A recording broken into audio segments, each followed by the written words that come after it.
नमस्कार, मैं हूं आपके साथ शिप्रा झा और आप देख रहे हैं न्यूज 18 बिहार झारखंड का डिजिटल प्लेटफॉर्म। बांग्लादेश में हालात तनावपूर्ण बने हुए हैं और भारत के साथ उसके द्विपक्षीय संबंध भी ताक पर हैं।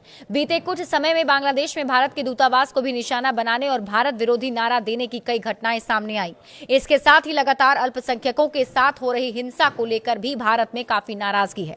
इस बीच बांग्लादेश में रूस के राजदूत अलेक्जेंडर खोजिन ने दोनों देशों के बीच तनाव खत्म करने की अपील की। बांग्लादेश में रूस के राजदूत अलेक्जेंडर ने सोमवार को बांग्लादेश से तनाव कम करने की अपील की ताकि अगले साल 12 फरवरी को होने वाले राष्ट्रीय चुनाव से पहले अच्छा माहौल बन सके। इसके साथ ही उन्होंने भारत के साथ तनाव कम करने की अहमियत पर भी जोर दिया। बांग्लादेश में रूसी राजदूत ने कहा कि ये जितनी जल्दी हो उतना अच्छा है। उन्होंने कहा कि वे दो देशों के आपसी रिश्तों में दखल नहीं दे रहे हैं, लेकिन उन्हें लगता है कि ऐसा कोई रास्ता निकालना समझदारी होगी जिससे तनाव मौजूदा स्तर से आगे ना बढ़े। रिश्ते आपसी भरोसे और विश्वास पर आधारित होने चाहिए। बांग्लादेश में 12 फरवरी 2026 को होने वाले चुनाव को लेकर उन्होंने उम्मीद जताई है कि वोटिंग समय पर होगी। चुनाव पर्यवेक्षकों को भेजने के बारे में राजदूत ने कहा कि वे चुनाव आयोग के संपर्क में हैं और वे आयोग से आधिकारिक निमंत्रण का इंतजार कर रहे हैं। बांग्लादेश में हालातों को लेकर पूर्व मंत्री मोहिबुल हसन चौधरी ने कहा, बांग्लादेश में हालात बहुत तनावपूर्ण हैं, खासकर राजधानी ढाका और हमारे दूसरे शहर चटगांव में, क्योंकि इसे सत्ताधारी सरकार का संरक्षण मिल रहा है।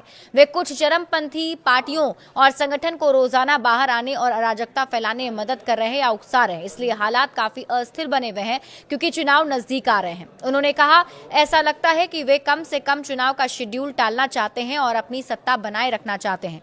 इसी बात को ध्यान में रखते हुए वे अपना आंदोलन जारी रखे हुए हैं। उनके पास कुछ यूट्यूब और ऐसे लोग हैं जो ऑनलाइन मंच पर आकर भड़काते हैं, जिन्हें लगातार लोगों को उकसाने के लिए कहा जा रहा है। इसके अलावा उनके पास हिज्ब उत तहरीर और जमाते इस्लामी छात्र संगठन शिविर जैसी कुछ चरमपंथी राजनीतिक पार्टियां भी हैं। इसलिए वे देश में सामाजिक अस्थिरता पैदा करने के लिए लगातार इन संसाधनों का इस्तेमाल कर रहे हैं।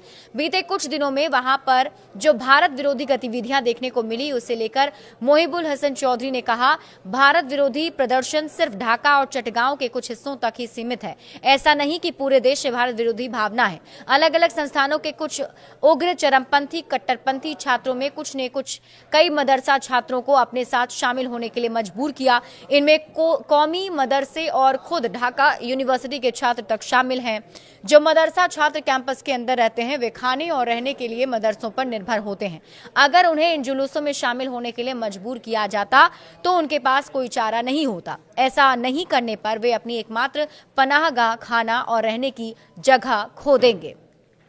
बड़े अपडेट्स के लिए आप जुड़े रहिए न्यूज 18 बिहार झारखंड के साथ।